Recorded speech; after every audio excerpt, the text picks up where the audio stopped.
ఎగువన కురిసిన వర్షాలతో ఆల్మట్టి జలాశయానికి వరద పోటెత్తింది. దీంతో ఆల్మట్టి నిండుకుండలా మారింది. నారాయణపూర్ జలాశయం అవసరాల దృష్ట్యా ఆల్మట్టి డ్యాం నుంచి దిగువకు విడుదల చేశారు. ప్రస్తుతం 2,500 క్యూసెక్కులుగా ఉన్న ప్రవాహాన్ని 12,000 క్యూసెక్కులకు పెంచారు. నవంబర్ వరకు తాగునీటి అవసరాలను తీర్చేందుకు ఈ చర్యలు చేపట్టినట్లు నీటిపారుదల శాఖ వర్గాలు వెల్లడించాయి. ఇంకా నారాయణపూర్ నిండితే జూరాలకు నీటి విడుదల చేయనున్నారు. కృష్ణానది దిగువ ప్రాంతాల ప్రజలు జాగ్రత్తగా ఉండాలని హెచ్చరికలు జారీ చేశారు. ప్రాజెక్టు నిల్వ సామర్థ్యం 129.72 టీఎంసీలు కాగా ప్రస్తుతం 100 టీఎంసీల పైగా నీరు నిల్వ ఉంది.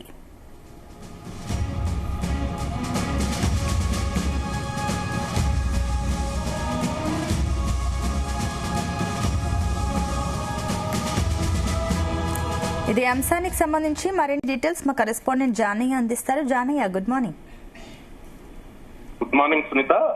ఏదైతే ఎగువ ప్రాంతాల్లో కురుస్తున్నటువంటి వర్షాలతోటి ఏదైతే ఆల్మట్టి డ్యామ్ కు సంబంధించి వరద మళ్ళీ నిన్నటి నుంచి కూడా ప్రారంభం కావడం జరిగింది. దీంతో ఏదైతే ఆల్మట్టి డ్యామ్ కు సంబంధించి పూర్తి స్థాయి నీటి నిల్వ సామర్థ్యం 123 టీఎంసీలకు గాను ప్రస్తుతం 100 టీఎంసీలకు చేరుకోవడం జరిగింది నీటి నిల్వ సామర్థ్యం. దీంతో ఏదైతే ఆల్మట్టి డ్యామ్ గేట్లు ఎత్తి దిగువన ఉన్నటువంటి నారాయణపూర్ ప్రాజెక్టుకి జలాశయానికి మాత్రం నీటిని విడుదల చేస్తున్నారు.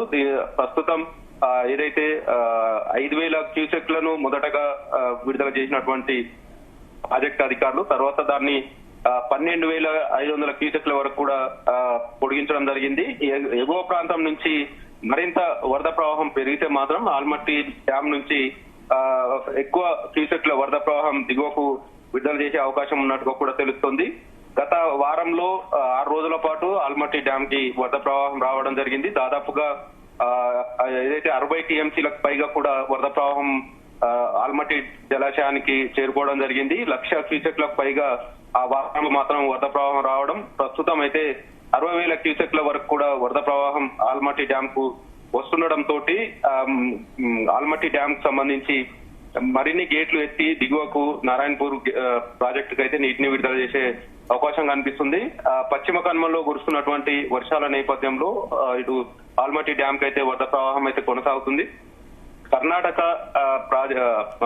కర్ణాటకలో దాదాపుగా 3 నుంచి 5 రోజుల పాటు భారీ వర్షాలు ఉన్నట్టుగా కూడా ఐఎండీ ఇప్పటికే ప్రకటించడం జరిగింది. 2 రోజులుగా కూడా వర్షాలు కూడా కురుస్తుండడం, ఐఎండీ చెప్పిన ప్రకారంగా కూడా మరో 3 రోజుల పాటు భారీ వర్షాలు కురిస్తే మాత్రం ఆల్మట్టి డ్యామ్ కి మరింత వరద ప్రవాహం పెరిగే అవకాశం ఉన్నట్టుగా కూడా తెలుస్తుంది. ప్రస్తుతం ఈ కృష్ణా నది పరివాహక ప్రాజెక్టులకు సంబంధించి అన్ని ప్రాజెక్టులు కూడా నీటి నిల్వ సామర్థ్యాలు ఏదైతే దిగువ స్థాయికి చేరుకోవడంతో తాగునీటికి కూడా ఇబ్బందులు కలిగే అవకాశం ఉన్న పరిస్థితులు అయితే కనబడుతున్నాయి. ఇటు ఏదైతే ఆల్మట్టి డ్యామ్ కైతే ప్రస్తుతం వస్తున్నటువంటి ఈ వరద ప్రవాహం తోటి ఎగువ ప్రాంతాల్లో కురిస్తే మాత్రం భారీ వర్షాలు కురిస్తే ఆల్మట్టి డ్యామ్ కు ఆల్రెడీ ఇప్పటికే పూర్తి స్థాయి నీటి మట్టానికి చేరువలో ఉంది కాబట్టి ఎగువ నుంచి వరదని విడుదల చేసేందుకు కూడా అధికారులు సిద్ధంగా ఉన్నట్టుగా కూడా తెలుస్తుంది. ప్రస్తుతం నారాయణపూర్ ప్రాజెక్టుకు సంబంధించి తాగునీటి అవసరాలకు సంబంధించి ప్రస్తుతం అయితే రోజుకు 1 టీఎంసీ చొప్పున ప్రస్తుతం అయితే నీటిని విడుదల చేస్తున్నారు. ఇటు నారాయణపూర్ ప్రాజెక్టుకు సంబంధించి కూడా పూర్తి స్థాయి నీటి నిల్వ సామర్థ్యం 38 టీఎంసీలకు గాను ప్రస్తుతం 24 నీటి నిల్వ ఉన్నది కాబట్టి ఒకవేళ ఆల్మట్టి డ్యామ్ కు సంబంధించి ఇంకా ఎక్కువ వరద ప్రవాహాన్ని విడుదల చేస్తే నారాయణపూర్ ప్రాజెక్టు సంబంధించి కూడా 2-3 రోజుల్లోనే ప్రాజెక్టు పూర్తి స్థాయి నీటి మట్టానికి చేరుకునే అవకాశం ఉంది. దీంతో ఏదైతే నారాయణపూర్ ప్రాజెక్టుకు సంబంధించి కూడా గేట్లను ఎత్తి దిగువ ప్రాజెక్టు జూరాలకు నీటిని విడుదల చేసే అవకాశం ఉంది కాబట్టి కొంత రైతుల్లో ఆశ అయితే చిగురుస్తుంది. ఖరీఫ్ సీజన్ కు సంబంధించి ఈసారి ఈ ఏడాదికి సంబంధించి ఖరీఫ్ సాగునీటిని విడుదల విషయం పైన కూడా కొంత సందిగ్ధత నెలకొనడం, వర్షాభావ పరిస్థితుల నేపథ్యంలో వరద ప్రవాహం ఇప్పటికే కేవలం ఆల్మట్టి డ్యామ్ వరకే వరద ప్రవాహం రావడం, ఇటు దిగువ ప్రాజెక్టులకు సంబంధించి డెడ్ స్టోరేజ్ స్థాయిలోకి నీటి నిల్వలు చేరుకోవడంతో ఈ ఖరీఫ్ సీజన్ కు సంబంధించి నీటి విడుదల ప్రశ్నార్థకంగా మారడంతో రైతుల్లో మాత్రం కొంత నిరాశ ఎదురైందని చెప్పవచ్చు.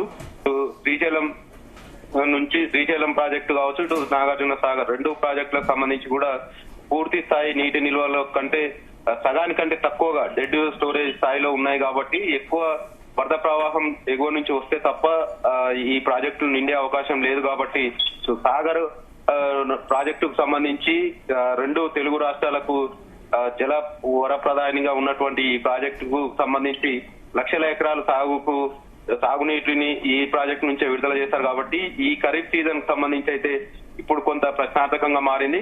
ప్రస్తుతం 513 అడుగుల నీటి మట్టం ఉన్నటువంటి నాగార్జున సాగర్ ప్రాజెక్టు మరో 3 అడుగులు 510 అడుగులకు చేరితే మాత్రం డెడ్ స్టోరేజ్ కి నీటి నిల్వలు పడిపోవడం జరుగుతుంది. ఇటు తాగునీటి అవసరాలకు ముఖ్యంగా హైదరాబాద్ కావచ్చు, ఇటు ఉమ్మడి నల్గొండ, ఉమ్మడి ఖమ్మం జిల్లాకు సంబంధించి తాగునీటికి సంబంధించి ఈ నాగార్జున సాగర్ ప్రాజెక్టు నుంచే విడుదల చేయాల్సి ఉంటుంది. డెడ్ స్టోరేజ్ కి నీటి నిల్వలు పడిపోతే మాత్రం ప్రస్తుతం ఏదైతే సాగర్ ప్రాజెక్ట్ నుంచి మోటార్ల ద్వారా దీన్ని ఎత్తి తాగునీటి అవసరాలకు కూడా వినియోగించుకోవాల్సి ఉంటుంది.